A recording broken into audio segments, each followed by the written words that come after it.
Salmo 37, versículo 1 ao 5 e também o versículo 25. Quem achou diz amém? Amém. Diz assim a palavra do Deus Todo-Poderoso: Não te indignes por causa dos malfeitores, nem tenhais inveja dos que praticam a iniquidade, pois eles dentro em breve definharão como a relva e murcharão como a erva verde. Confia no Senhor e faz o bem. Habita na terra e alimenta-te da verdade. Agrada-te do Senhor, e Ele satisfará os desejos do teu coração. Entrega o teu caminho ao Senhor, confia nele, e o mais Ele fará. Versículo 25 nos diz: Fui moço, e já agora sou velho, porém jamais vi o justo desamparado, nem a sua descendência a mendigar o pão. Senhor nosso Deus e nosso Pai, graças te damos por essa manhã essa preparada, projetada, planejada pelo Senhor. Porque uma vez que cremos na Tua palavra, uma vez que cremos nos Seus decretos, uma vez, Senhor, que fomos totalmente convertidos a Ti, não cremos mais no aleatório, não cremos, Senhor, em coisas que acontecem por acaso, mas nós cremos, Deus, que tudo está sob o Seu governo, tudo está sobre as Suas mãos. O Senhor sonhou com essa manhã, o Senhor sonhou com esse momento, o Senhor, Pai, quando colocou a palavra em meu coração, sabia cada um dos Seus filhos que aqui estariam, ó Pai, e sabe também onde os Seus filhos estarão durante a semana, com quem irão se relacionar, e por isso precisam nessa manhã ser abastecidos por essa palavra, para serem renovados, para serem animados, para serem inspirados, e assim, Deus, inspirar, renovar, impactar também pessoas e lugares. Que nessa manhã a Tua palavra encontre, Deus, o nosso coração, encontre a nossa alma, encontre o nosso intelecto, encontre também a nossa vida. Que essa palavra, Senhor, tenha poder de reconstruir pensamentos a ponto de mudar atitudes, comportamentos e hábitos. Que a Tua palavra, Deus, encontre uma boa terra e produza fruto a 30, a 60 e a 100. É o que eu te peço nessa manhã, em nome de Jesus. Amém e amém. Podeis assentar, queridos. Se eu fosse colocar um tema nessa mensagem, eu diria que é necessário trocarmos indignação por esperança. A proposta do culto de domingo pela manhã na Nova Vida de São Gonçalo tem sido falar sobre esperança. E sempre que eu vejo projetos nascendo no coração de pastores e vivendo e acontecendo na vida da igreja, eu não acredito que isso é somente do coração do pastor. O pastor, ele faz uma análise, assim como empresários, né, fazem análise de mercado, comerciantes fazem uma análise, eles dizem: a gente precisa atacar nessa área, a gente precisa falar sobre isso. Na igreja é de forma diferente. Na igreja nós falamos ao Senhor das nossas necessidades, nós falamos ao Senhor do que tem causado alguma inquietação no nosso coração, e o Senhor nos fala: é preciso falar sobre isso, é preciso lembrar a igreja sobre isso. Nós não estamos aqui durante esses 2 meses, acredito, todos os pastores que vieram aqui, o pastor Renato pregando, os diáconos da igreja pregando, nós não estamos falando coisa nova sobre esperança, mas nós estamos lembrando a igreja sobre o valor da esperança. E eu falo muito sobre isso, que vida cristã é aprender e ser lembrado daquilo que nós já aprendemos. Porque são tantas coisas que nós vivemos, é tanta coisa na vida que a gente vive, é tanto desafio, é tanta coisa a fazer, que nós vamos esquecendo das coisas óbvias. E é comum que as coisas óbvias sejam deixadas de lado, porque nós estamos envolvidos com outras coisas. Por isso que é tão importante, em dado momento da nossa caminhada cristã, falar sobre alguns assuntos e falar de forma reiterada. E que bênção que vocês têm aqui a cada domingo pela manhã falado sobre esperança, estimulado esperança, sendo inspirado aqui domingo após domingo sobre esperança. E a esperança, ela não pode ficar somente aqui, nessas 4 paredes. A esperança precisa alcançar a sua casa, precisa alcançar a sua faculdade, o seu trabalho, os lugares por onde você passa, as pessoas que você se relaciona. A igreja é um lugar onde Deus, ele inicia um impacto. E o impacto precisa alcançar a nossa casa, a nossa rua e por onde a gente passa. O Senhor, quando ele derrama uma graça sobre a sua igreja no domingo, ele não olha somente a igreja de Nova Vida em São Gonçalo, mas ele já sabe por onde cada um de vocês irão andar, na segunda, na terça, na quarta, na quinta. Deus, ele já sabe com quem você vai se relacionar.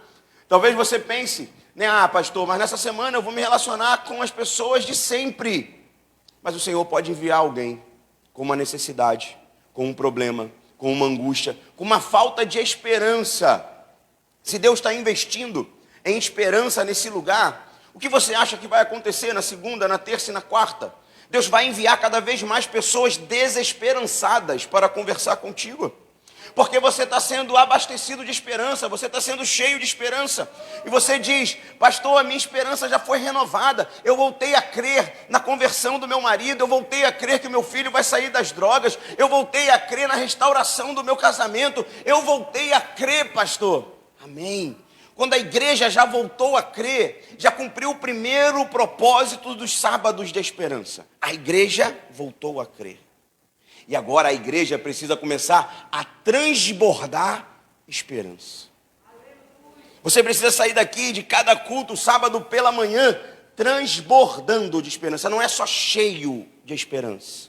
Não é somente 50% de esperança. Ah, pastor, que bênção, eu cheguei aqui zerado de esperança no domingo pela manhã, porque a semana nos rouba isso.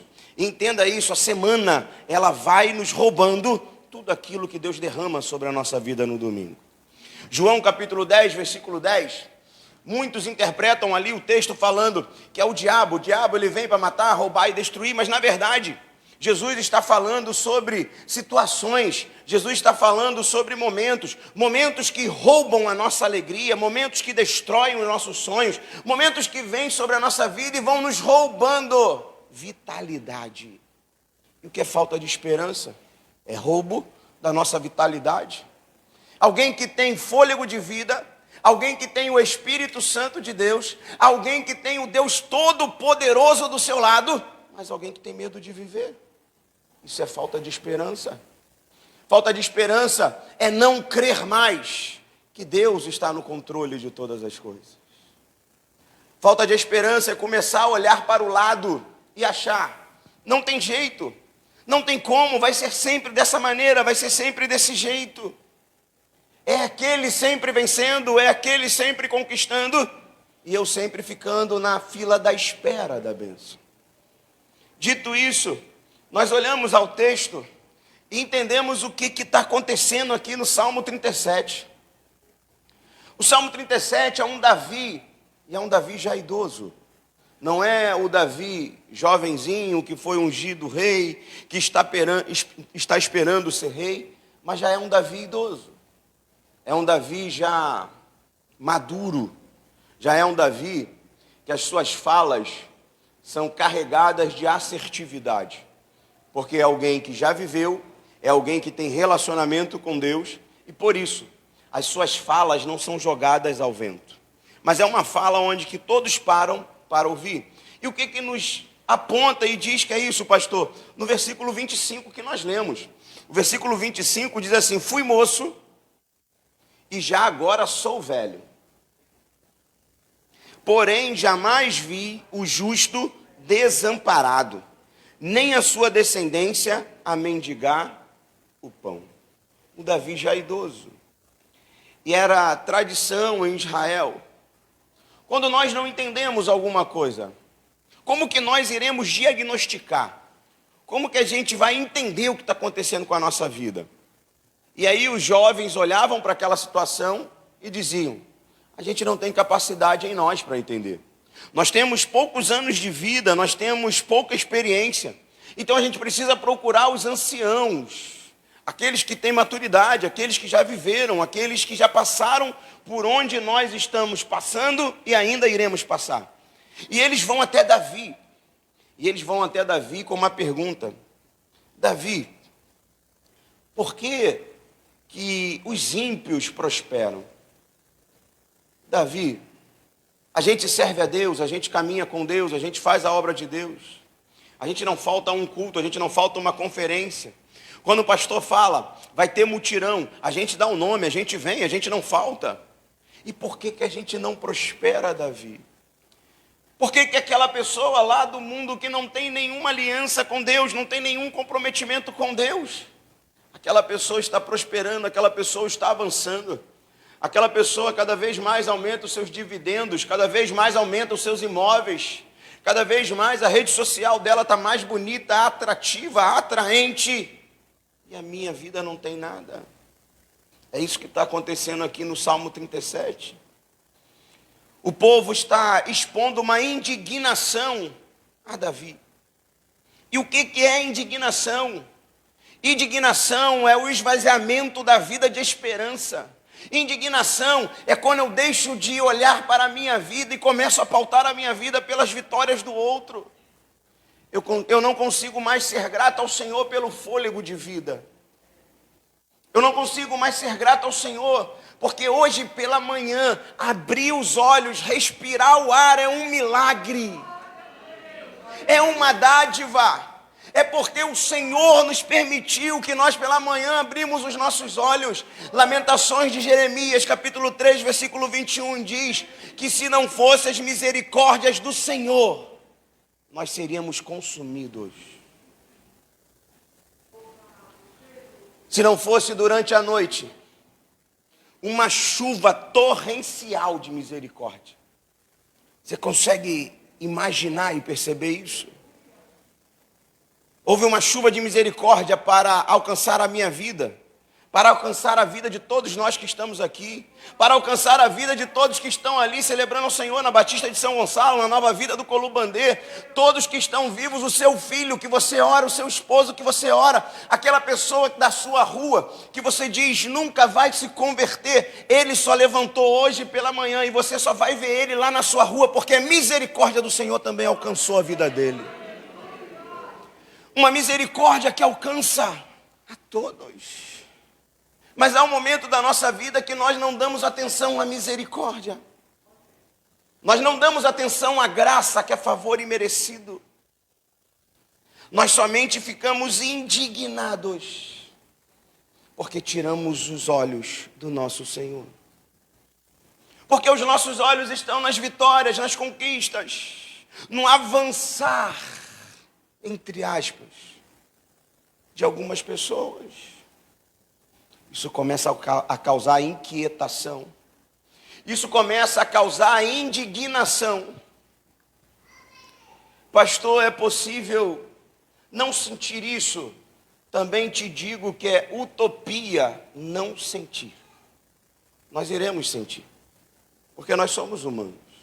Nós não podemos ser governados pela indignação. Nós não podemos ser governados por esse sentimento de meritocracia. Eu faço, então eu preciso receber. Eu realizo, então eu tenho que fazer. Tem muita gente perdendo a esperança por conta disso, achando que Deus nós depositamos para sacar automaticamente. Não é essa a lógica do reino. A lógica do reino é semeadura e a colheita determinada pelo Deus Todo-Poderoso. No tempo dele, na hora exata dele. Ah, pastor, eu sou crente há 20, há 30, 40, 50 anos e sempre escutei isso. E sempre vai escutar, porque o evangelho não muda. O evangelho é o mesmo desde 2000 anos atrás. A lei da semeadura. Nós semeamos. E a palavra de Deus vai nos dizer no Salmo 126. E eu creio, e eu deposito a minha esperança nesse salmo, que aqueles que semearam chorando, lamentando, com dor, com sofrimento, voltarão com os seus feixes alegres, regozijando e louvando ao Deus Todo-Poderoso. É aqui que nós depositamos a nossa esperança. Nós não depositamos a nossa esperança em uma lógica de meritocracia. Se depositarmos a nossa esperança numa lógica de meritocracia, por vezes nos veremos doentes. Por vezes nos veremos com a balança desfavorável naquilo que nós investimos e no que a gente conseguiu recobrar. Então é necessário entender que no reino não é uma lógica de meritocracia. No reino nós semeamos, no reino nós caminhamos, no reino nós fazemos a vontade de Deus. E a hora de colher é Ele que determina. A nossa esperança está num Deus que é 100% assertivo. Deus, Ele não erra. Nós fazemos algumas apostas na vida. Deus não faz aposta. Deus, Ele age de forma correta, certa. Deus, Ele começa a trabalhar aqui, domingo, em situações que vão ser deflagradas na nossa vida daqui a um mês. Deus começa a trabalhar hoje, aqui no domingo. Eu costumo falar muito isso na igreja. Há alguns irmãos que quando eu falo isso, bate na madeira. Aqueles que são mais místicos e ainda Deus está trabalhando no coração. Mas eu falo que há algumas tribulações agendadas para a nossa vida. Estamos aqui domingo, celebrando vitória, celebrando conquista. Estamos aqui no culto da esperança. Mas já há algumas tribulações agendadas para a nossa vida. Na terça, na quarta, na quinta, daqui a um mês. E por que, pastor? Deus, Ele não impede. Por que Deus não faz, não vem a tribulação? Porque Deus já está trabalhando na sua reserva de esperança aqui, nesse domingo. Deus, Ele já está dizendo, eu sou todo poderoso, eu posso te livrar da tempestade e eu posso ir contigo na tempestade. Você vai passar pela intensa tempestade, mas vai chegar ao outro lado ileso. Protegido, protegida, guardado, guardada para a glória de Deus. Mas há algumas tribulações agendadas. Tribulação, no original, no grego, significa o quê, pastor? Pressão que vem do lado de fora. Aqui dentro está tudo certo. Aqui dentro a aliança está ajustada. Aqui dentro o Senhor é meu Deus, é todo poderoso e eu sou o seu servo. Está tudo certo aqui dentro. Tribulação é pressão que vem do lado de fora. E essa pressão que diz realmente quem nós somos. Se nós realmente cremos no Deus Todo-Poderoso. E outra coisa que eu digo sempre. Tribulação não dura para sempre. Vira para quem está do teu lado e fala assim, tribulação. Mas fala com ousadia para ele assim, tribulação não dura para sempre. Para ele acreditar, para renovar a esperança. Isso é esperança. Acreditar que a tribulação não dura para sempre, não dura para sempre. Se eu fizesse aqui uma fila agora, querido, quem já passou tribulação na sua vida aí, vem aqui contar. Todo mundo deve vir. A gente vai ter que fazer na última semana, nas 2 semanas, um mês atrás, por grau de dificuldade. Grau de dificuldade também não pode, né? Que todo mundo vai dizer, não, a minha foi mais difícil, pastor. Porque a gente mede a partir da nossa dor. Né? Por isso tem muita gente que desfaz da tribulação do outro, porque a dor não é em você, a dor é nele. Isso precisa gerar em nós empatia. Entender que está doendo. Não está doendo em você, para você seria fácil passar por aquilo, mas para ele é muito difícil. É uma dificuldade. E por isso é tão difícil. Mas tribulação não dura para sempre. Tribulação quando chega, ela já chega com hora e dia para ir embora. É a gente que não sabe. A gente fica desesperado porque a gente não sabe.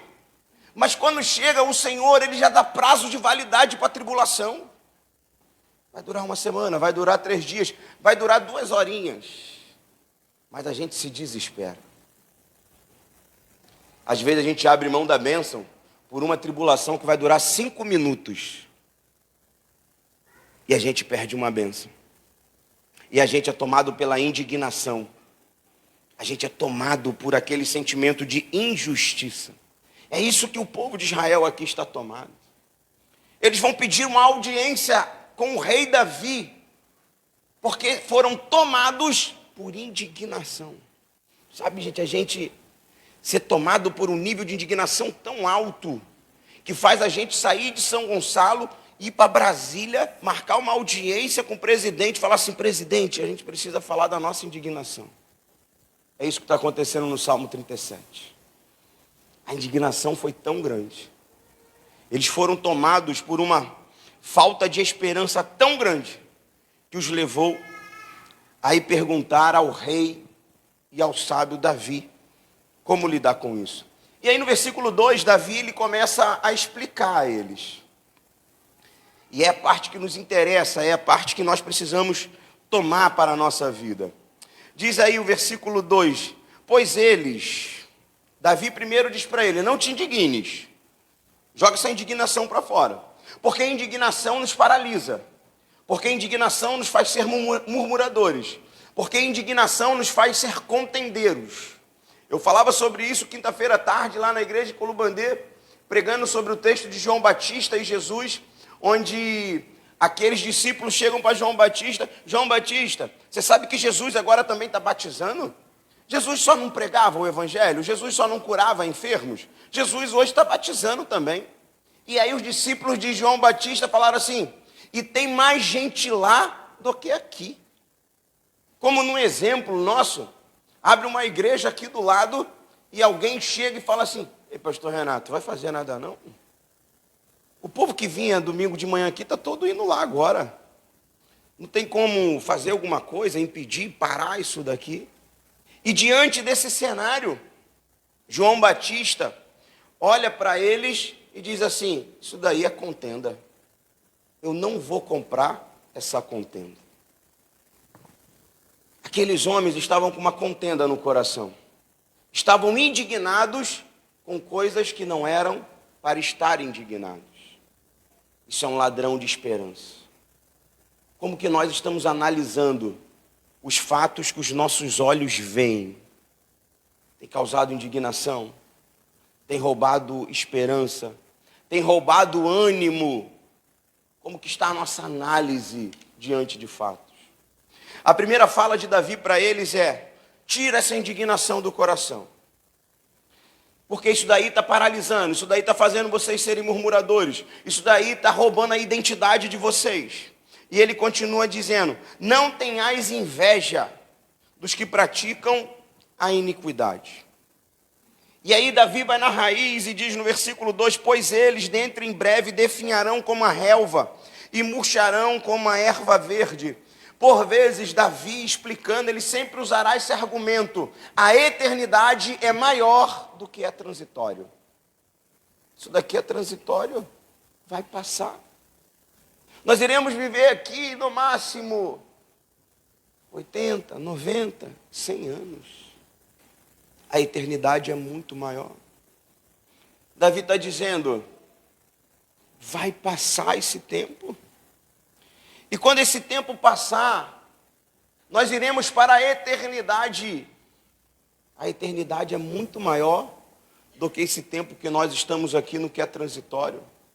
Davi chama atenção a eles. Aonde deve estar amparada a sua esperança? A esperança que vai além desse tempo, além desse momento que nós estamos vivendo. Haverá um momento onde nós seremos somente uma lembrança. Eu falo muito sobre isso. Quem somos nós? Nós somos aqueles que fomos chamados da inexistência para a existência. Hoje, nós temos um nome. Hoje, quando as pessoas falam, pastor Renato Toliçando na Nova Vida de Colubandê, tem uma referência, pessoas lembram, pessoas vão falar sobre o meu jeito de ser, como eu prego, como eu converso, como eu lido no dia a dia. Mas haverá um momento que, quando falarem pastor Renato Toliçando, será somente uma lembrança. Eu não estarei mais aqui. Que eu serei somente uma recordação. Eu serei uma lembrança de alguém que fez, que realizou, que produziu. Então há um momento que nós somos chamados da eternidade, da inexistência, para habitar esse tempo aqui agora, chamado hoje. E aqui estamos, construindo uma história, vivendo os nossos desafios, vivendo as nossas lutas, superando as dificuldades da vida para proclamar o reino de Deus, para dar um bom testemunho. E haverá um tempo que nós seremos devolvidos à eternidade. Nesse tempo que somos devolvidos à eternidade, deixamos aqui na terra um legado. Como que as pessoas lembram de nós? É sobre isso que Davi está dizendo. Ei, o tempo aqui na terra é breve. Haverá um tempo que eles irão. E eles serão lembrados como homens que praticaram a iniquidade. Homens que quando você sentar para conversar com seu filho, você vai dizer, olha, nesse mundo há boas referências e má referências. Esses homens aqui tiveram muito dinheiro, tiveram muitos bens, conquistaram muitas coisas, porém, praticaram iniquidades. Construíram praticamente nada de valor. E é esse o legado que é deixado. Davi está ampliando o sentido da vida. Quando nós ampliamos o sentido da vida, nós encontramos a esperança. Quando nós ampliamos o sentido da vida, nós entendemos que é muito mais do que conquista, que é muito mais do que uma conta bancária, o carro do ano, a boa casa, é muito mais. Davi primeiro então diz sobre o valor da vida. E depois ele caminha para o versículo 3 e diz, o que nós precisamos fazer então? Confiar no Senhor e fazer o bem. E é um ponto que nós não percebemos. Quando nós estamos tomados por indignação e onde não há mais esperança, nós deixamos de fazer o bem. Ah, pastor, não, eu não deixo de ser uma pessoa boa. Eu não estou falando em deixar de ser uma pessoa boa. Eu estou falando de deixar de ser produtivo pela indignação. Nós continuamos sendo pessoas boas. A gente continua respeitando, a gente continua sendo bênção, mas a gente deixa de produzir. A indignação tem o poder de apertar na nossa vida o botão da neutralidade. Eu não faço mal, mas eu também não faço bem. Eu faço o que é previsto. Eu venho à igreja, canto alguns louvores, ouço uma palavra e vou para casa. Mas o Senhor não nos chamou só para isso. O Senhor nos chamou para impregnar essa terra do conhecimento do Senhor.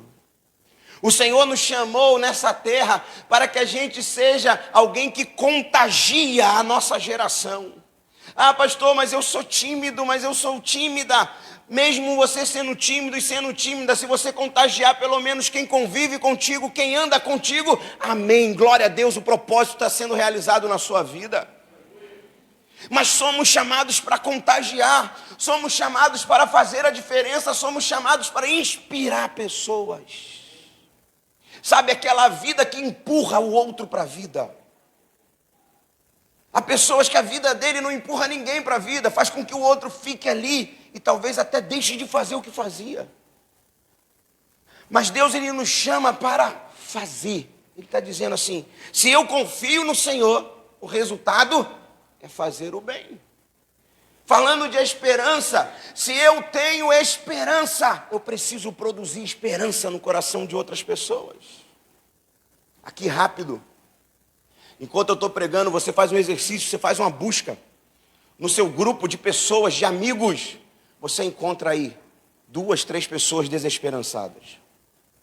Pessoas que quando senta para conversar contigo, se ela fala 5 coisas, 7 são pessimistas. Pessimismo em pessoa. A pessoa é carregada. Está um sol de raiar 40 graus. A pessoa vem de lá com uma nuvem em cima da cabeça dela e começa a chover.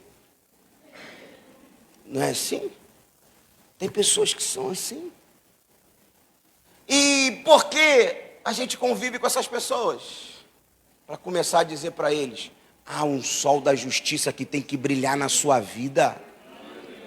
Há um sal que pode temperar esse seu jeito de viver. Há uma luz para iluminar a sua forma de pensar e ver a vida. Mas se nós somos tomados pela indignação, se nós perdemos a esperança, nós deixamos de fazer o bem. Se a gente deixa de confiar no Senhor, a gente deixa de fazer o bem. a gente aperta o botão da neutralidade. Eu não vou nem murmurar, nem reclamar, mas eu também não vou mais agir e servir. Eu só vou ficar na igreja. O Senhor também não nos chamou para isso. O Senhor nos chamou para fazer o bem. E Ele diz assim: confia no Senhor e faz o bem e habita na terra.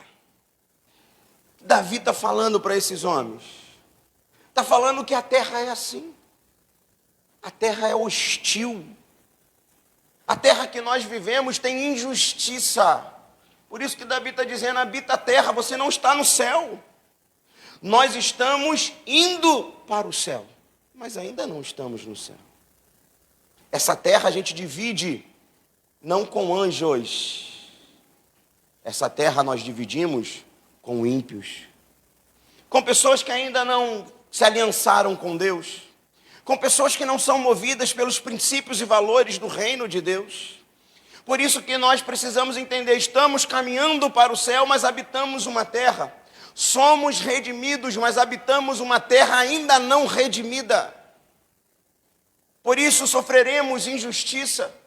Por isso sofreremos algumas feridas nesse tempo. Mas isso não pode nos roubar a esperança. Qual é o problema da manutenção da esperança? Porque você sai daqui domingo pela manhã cheio de esperança. E segunda-feira pela manhã, você tem que lidar com a grosseria de um amigo no trabalho. Você tem que lidar com a falta de gentileza de um filho, de um genro, de uma nora. E isso vai roubando a esperança. Mas entender que nós habitamos a terra. Nessa terra nós encontraremos pessoas em diferentes estágios de maturidade. Encontraremos com pessoas que perdoam fácil. Encontraremos com pessoa que é o sinônimo da paz. Sabe, você vai lá no dicionário, você encontra paz, você encontra o nome da pessoa do lado. A pessoa não cria contenda, não cria confusão, não entra em polêmica, não entra em debates, não entra em discussões. Mas em contrapartida encontraremos pessoas altamente bélicas. Toda hora é guerra, toda hora é confusão. Eu vou nem pedir para levantar a mão quem tem um amigo assim, porque todo mundo tem, a gente está na terra. Pessoas bélicas. Pessoa que a gente fica pensando, você quer conversar com a pessoa, você para, você fica, como que eu vou falar? E não adianta. Você pode encontrar a melhor palavra, você pode botar Aline Barros de fundo, tocando, para você iniciar a conversa, a pessoa é bélica. A pessoa vai vir, vai dar um bico no rádio, vai jogar a Aline Barros para o lado e vai começar a guerra. Porque a gente habita a terra. Habitar a terra é lidar com pessoas que foram convertidas. Pessoas que parecem que são a quarta pessoa da Trindade. De tão santas, de tão amáveis, de tão sensíveis, de tão... Você vê Deus na vida de pessoas. Todos nós temos amigos assim. Da gente falar, eu vejo Deus na sua vida. Está contigo me abençoa, está contigo me acalma, está contigo me tranquiliza, está contigo reafirma o propósito de Deus na minha vida. Mas nós também nos relacionamos com pessoas que são extremamente difíceis. Isso é habitar na terra. E isso não pode roubar a nossa esperança. Isso não pode causar em nós indignação. Por isso que Davi está dizendo, ei, confia no Senhor, faz o bem, mas habita a terra. Lembra, você está numa terra. Como que ele estivesse dizendo, você está num campo minado, que você vai ter que saber como transitar. Você não anda despreocupado, mas você olha percebendo onde que você pode pisar, o jeito que você tem que andar, a forma que você tem que lidar. Por isso Colossenses capítulo 4:6 vai nos dizer que nós precisamos ter uma palavra temperada para cada um. Por isso que ele diz que nós precisamos fazer distinção. Nós precisamos ter empatia. Nós precisamos fazer a leitura de cada pessoa com quem nós nos relacionamos. para que possamos ir bem na nossa caminhada. E ele diz: confia no Senhor, faz o bem, habita na terra e alimenta-te da verdade. Não é à toa que Davi utiliza o termo alimentar, porque ele quer nos dar a ideia de critério. Ele quer nos dar a ideia de que a gente não a gente não come coisa podre em sã consciência.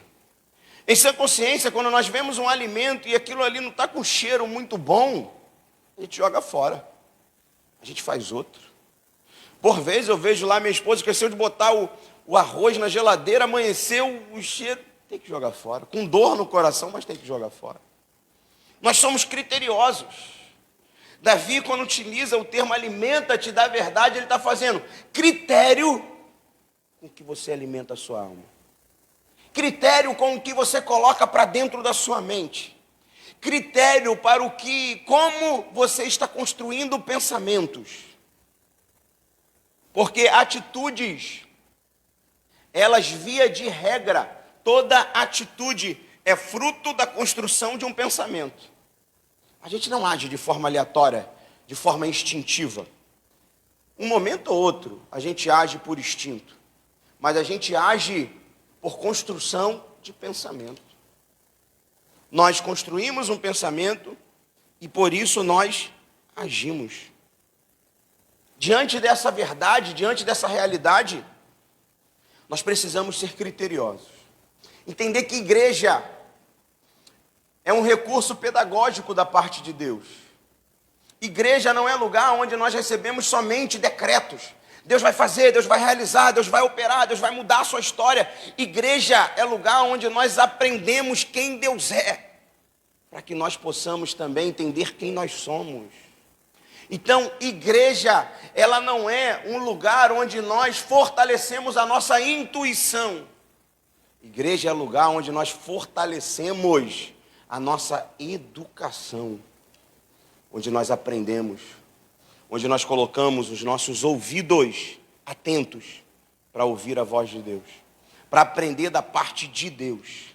Por isso ele diz: alimenta-te da verdade. Seja criterioso naqueles que você tem. Nesse tempo que nós vivemos, onde a internet está aí à vontade, e a gente viveu um tempo de pandemia, um tempo das lives, né? Então tem muita gente que hoje, e já falei isso com o Lubandê, que hoje as pessoas têm quase 10 pastores. Tem o seu pastor local, e tem as lives que ele acompanha, e tudo aquilo, ele se alimenta daquilo tudo. E ele não faz distinção de que é verdade e o que precisa ser avaliado com mais critério. Então Davi está dizendo: olha, vocês estão se alimentando de indignação. Se alimentar de indignação vai fazer vocês adoecerem. Vocês precisam trocar a indignação pela confiança no Senhor. A confiança no Senhor gera esperança no nosso coração. Alimentar-se da verdade é fortalecer a nossa confiança. Fortalecer, quando eu digo, não é mudança de cenário, porque nós habitamos essa terra. Habitar a terra é viver em cenários conturbados, é viver em cenários difíceis, mas nesses cenários difíceis nunca faltará o fortalecimento que vem do alto. O irmão leu aqui no começo o Salmo 46, o Senhor é o meu refúgio e fortaleza, socorro bem presente na hora da angústia. O que o texto está dizendo? Na hora do problema, da dificuldade, o socorro é onde? Se refugiar no Senhor. Mas o refúgio vem junto com fortaleza, porque não é a ideia de somente se esconder atrás de Deus, mas é entender que enquanto nós estamos aqui escondidos atrás de Deus, Ele está nos fortalecendo. Ele nos fortalece e nos envia para o mesmo cenário. O cenário onde nós estávamos enfraquecidos, nós voltamos fortes para aquele cenário. Essa é a figura do Salmo 46. Eu me refugio, me fortaleço e volto para as batalhas. Eu não continuo amedrontado Isso é esperança.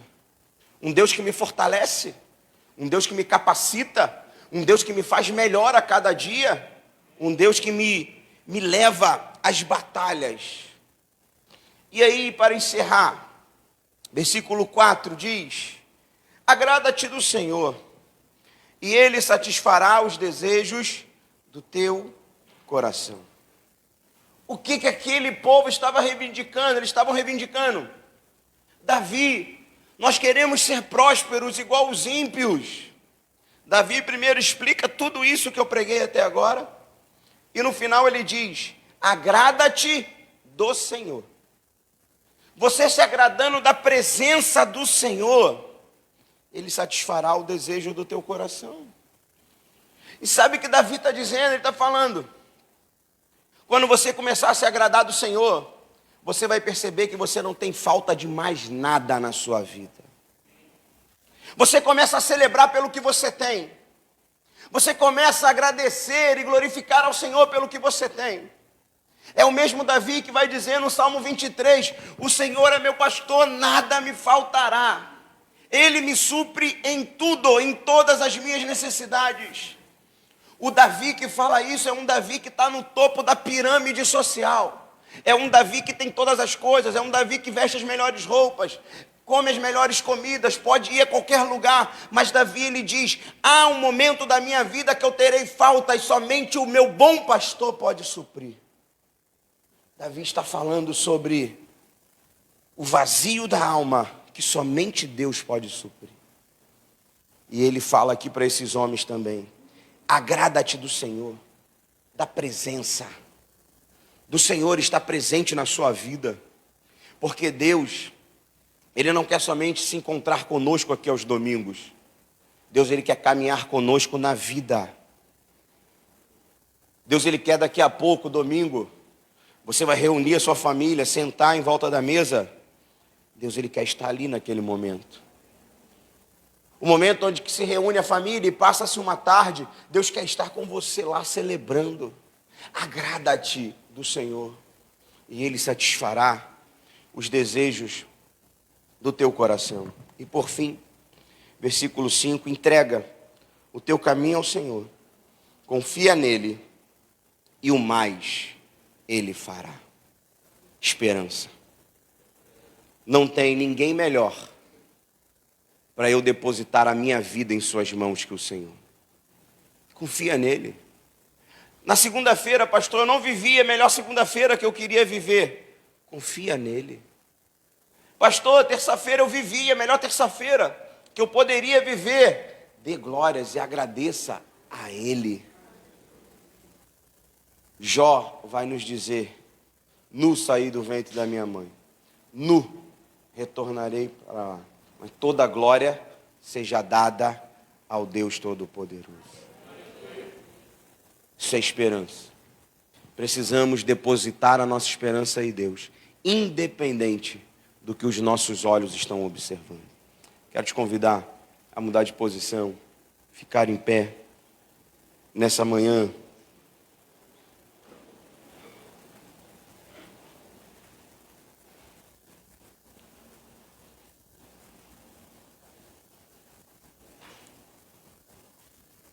Por vezes, na nossa caminhada cristã, nós criamos no nosso imaginário a imagem do Deus que nos livra da tempestade.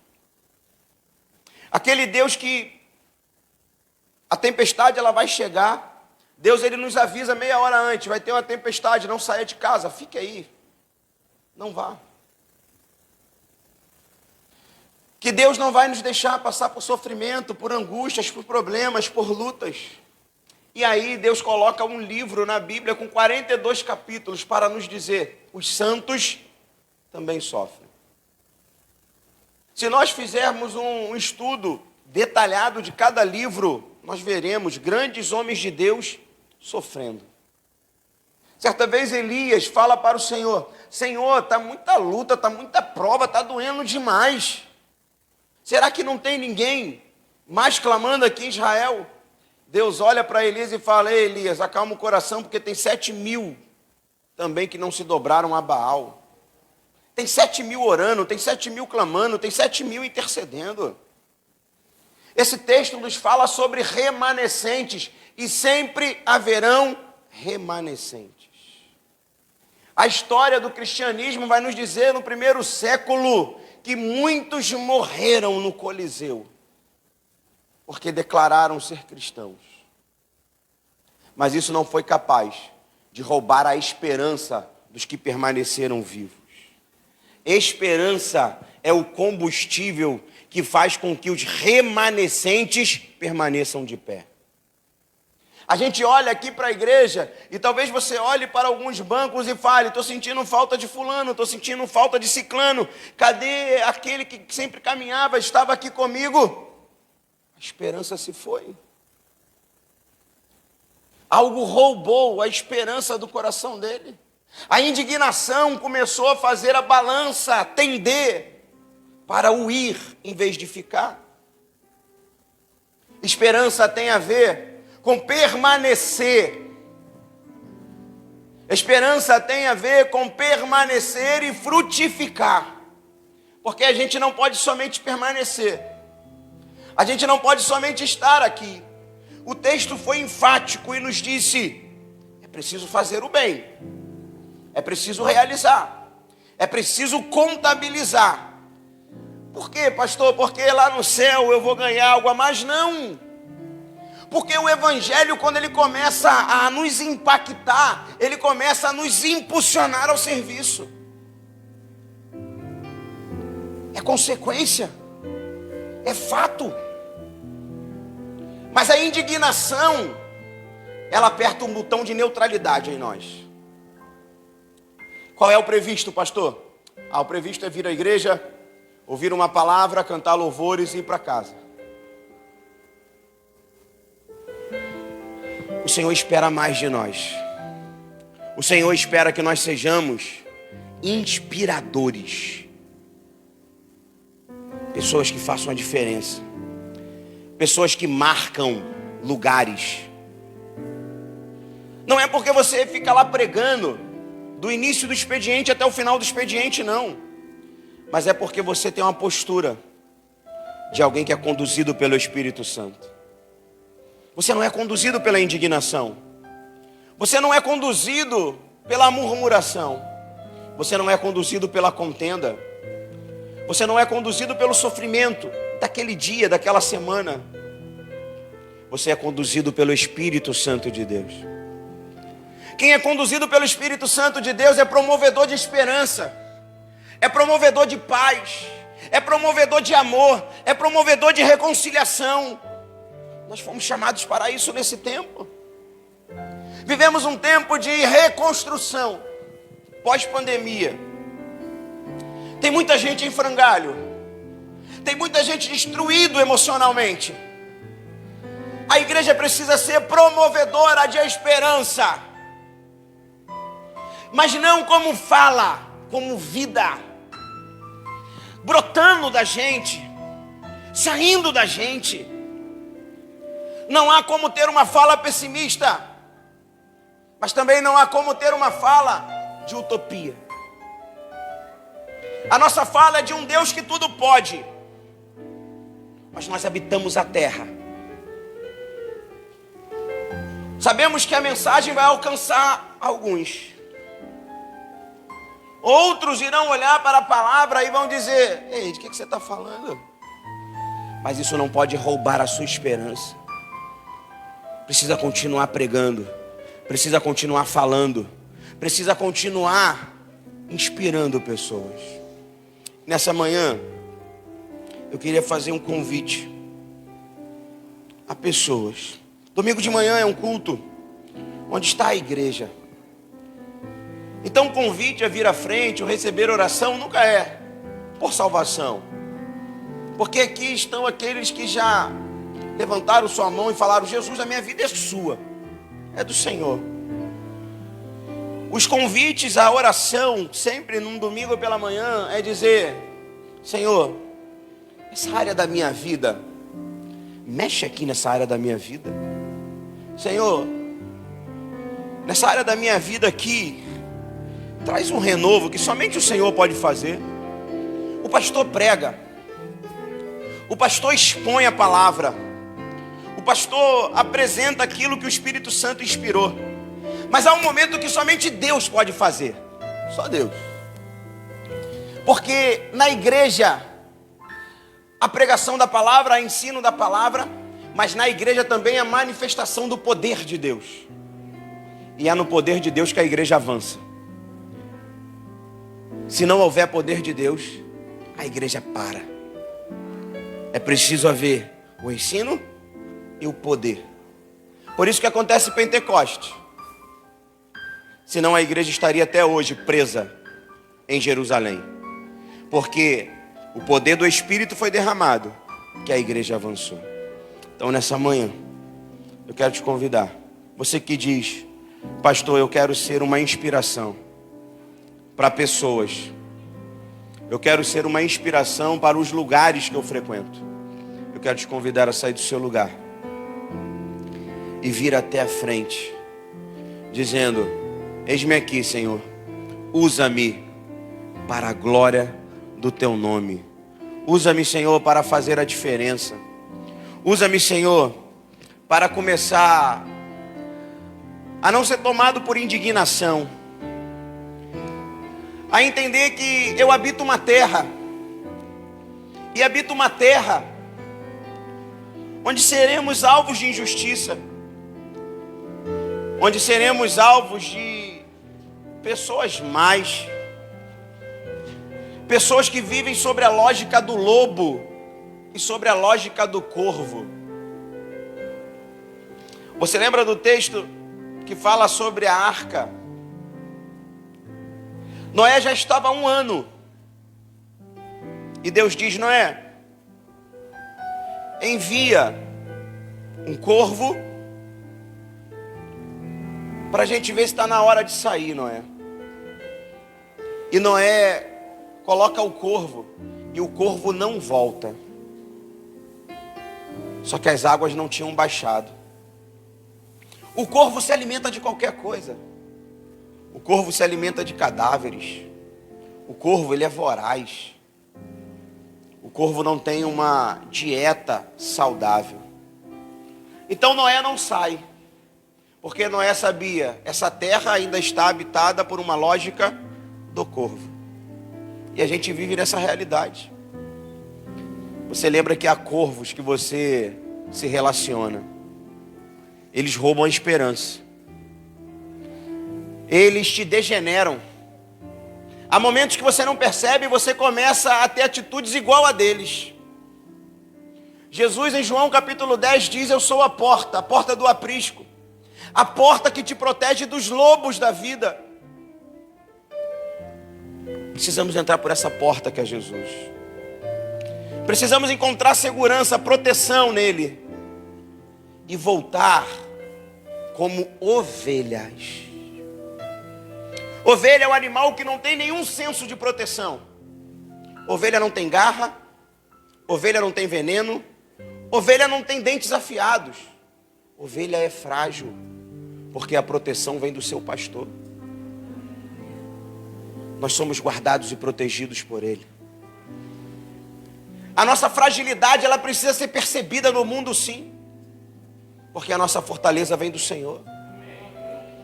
Tem muito crente querendo se fazer forte, e por se fazer forte, Deus não tem se revelado na vida dele.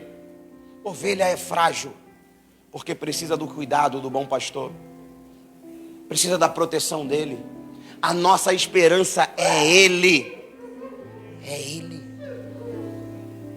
É ele que abre porta, é ele que fecha a porta. É ele que recolhe as nossas lágrimas. Salmo 116 vai dizer que o Senhor, ele recolhe a lágrima dos nossos olhos, ele firma os nossos pés. É ele que nos faz caminhar. Ele é a nossa esperança. Você que está no seu lugar, estenda sua mão em direção aos irmãos que estão aqui à frente. Senhor, nosso Deus e nosso Pai, graças te damos nessa manhã pela tua palavra, Deus. Palavra essa que acende um farol sobre nós e nos faz entender quem o Senhor é e quem nós somos e o mundo que nós habitamos. Senhor, nessa manhã, confere aos seus filhos ousadia. Confere aos seus filhos, Senhor, uma sabedoria que vem do alto. Para Deus inspirar pessoas e lugares.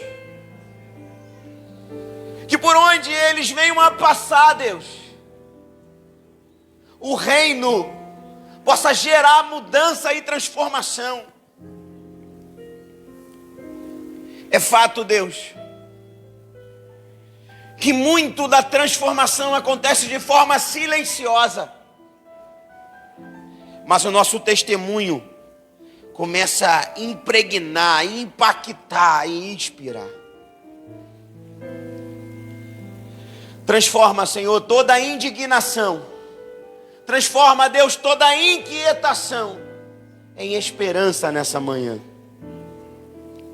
E que os seus filhos vivam para a glória do teu nome, hoje e para todo sempre, Senhor.